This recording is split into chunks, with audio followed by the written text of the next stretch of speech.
como é que você analisa a reforma trabalhista? Que pontos você considera positivo, que pontos você considera danosos, sobretudo para o trabalhador? Na verdade, eu acho que o que é positivo é a questão de regular situações que já são comuns. Por exemplo, a terceirização ela já é comum, já é reconhecida pela jurisprudência, e o que vai acontecer é que isso vai passar a ser regulamentado. O que eu acho negativo é quando você permite uma relação direta entre patrão e empregado, né, de modo que ele vai dispor numa sociedade que não está preparada para isso. Isso dá certo na Europa, nos Estados Unidos, mas no Brasil ainda há empresários que têm uma visão deturpada das relações. Então, obrigar, constranger, pelo poder econômico ser maior, você impelia uma pessoa uma obrigação porque você sabe que ela precisa. Então, o que de regra acontece nos grandes centros, como em São Paulo, no Rio de Janeiro, no Sul e Sudeste, no Nordeste não funciona.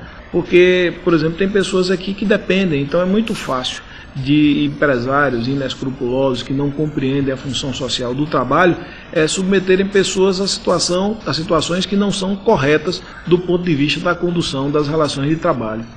Se refere nessa questão do artigo em que permite, que dá força de lei aos acordos, e nesses acordos, na maioria dos casos, como o senhor cita, há um certo constrangimento do poder econômico, do empresariado sobre o trabalhador.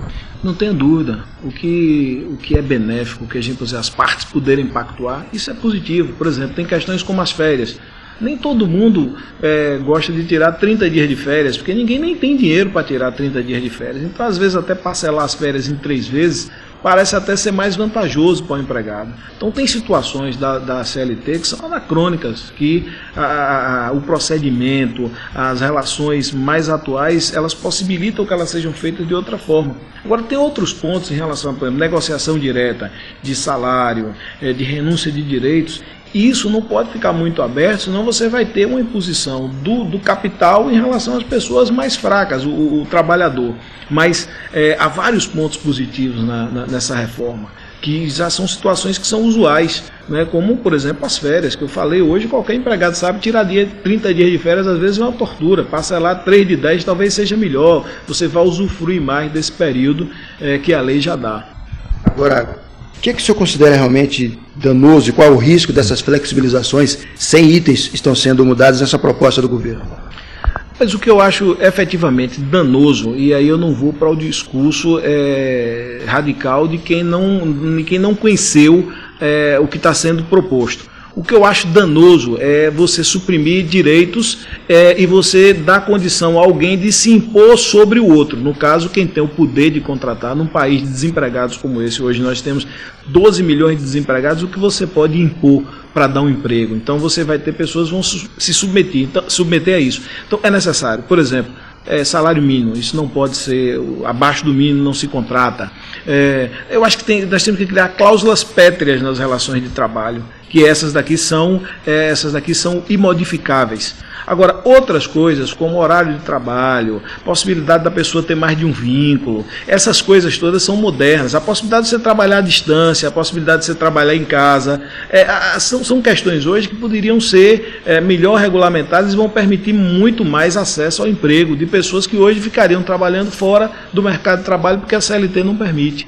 Essa questão que o senhor falou da imposição do poder econômico, de quem pode oferecer um emprego num país que tem 13 milhões de desempregados, isso hoje já acontece, mas terá força de lei a partir da aprovação dessa reforma. Esse é o grande receio. Eu acho que o sentido da lei é muito positivo. Eu convivo com empresários e convivo com trabalhadores. Eu sei que a lei trabalhista, do jeito que está, ela acaba sendo um óbice ao emprego. Ela acaba atrapalhando que as empresas contratem.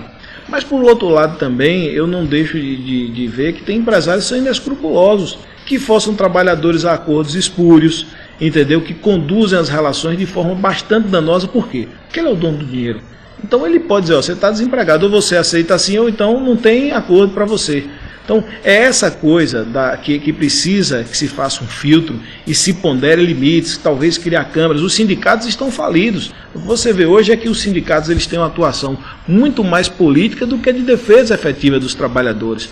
Então, eu acho que até esse modelo de representação dos trabalhadores precisa mudar, criar câmaras de conciliação, criar câmaras que possam fazer essa conciliação entre patrões e empregados, entre relações de trabalho. Quer dizer, precisa recompor toda a estrutura da orientação trabalhista no Brasil, isso é fato. O senhor apoia essa greve geral que ocorre nessa sexta-feira? Na verdade, eu acho que não é uma greve por direitos de trabalhadores, é uma greve política no momento político que o país atravessa. Eu não sou a favor da greve como se dizer, estou defendendo direitos dos trabalhadores, não é isso. É um momento político. Eu acho que os sindicatos, todos, eles são aparelhados politicamente, defendem um lado ou outro, e é um momento que a gente tem que ter muita tranquilidade para separar o que é defesa real dos interesses dos trabalhadores e dos cidadãos e o que é defesa de interesse de grupo político. Tudo que for para fazer para defender interesse de cidadão, nós apoiamos e aprovamos. Agora, o que for para defender interesses de grupos políticos, isso é abominável nos dias de hoje. Um eventual sucesso dessa paralisação não pode trazer reflexos na Câmara com relação a essa proposta do governo? Eu acho que o governo hoje é um governo impopular, obviamente, todo mundo sabe que o presidente não tem apoio popular.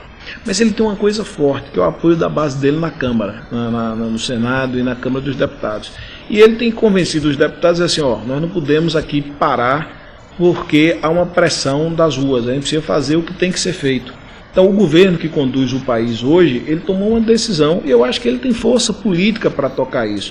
Lógico que é importante as pessoas irem na rua, protestar. Agora, se a manifestação fosse de fato legítima, por trabalhadores, não sobre o amparo de forças políticas, ideológicas, aparelhadas que estão por trás, eu acho que seria uma coisa maior. Porque é uma análise que se faz hoje. A grande parte da economia brasileira são trabalhadores de carteira assinada, tem servidores públicos, mas também tem um meio de pequenos empresários, empreendedores, de comerciantes, de profissionais liberais, de autônomos, que não estão abrigados por sindicatos, por leis protecionistas nenhuma, que na verdade conduzem a economia do país. Então, quando a economia do país vai mal, quando há conflito de interesse político, então esse motor que está aqui no meio, que na verdade é quem paga o salário, que na verdade é quem conduz a economia, esse daí não tem defesa nenhuma. Então, o que é que acontece? Nós vamos passar por um processo desse, de mais desemprego, de mais situação difícil. Nós temos que encontrar uma lógica que seja boa para o trabalhador, mas que seja boa também para quem dá o trabalho. Senão acaba.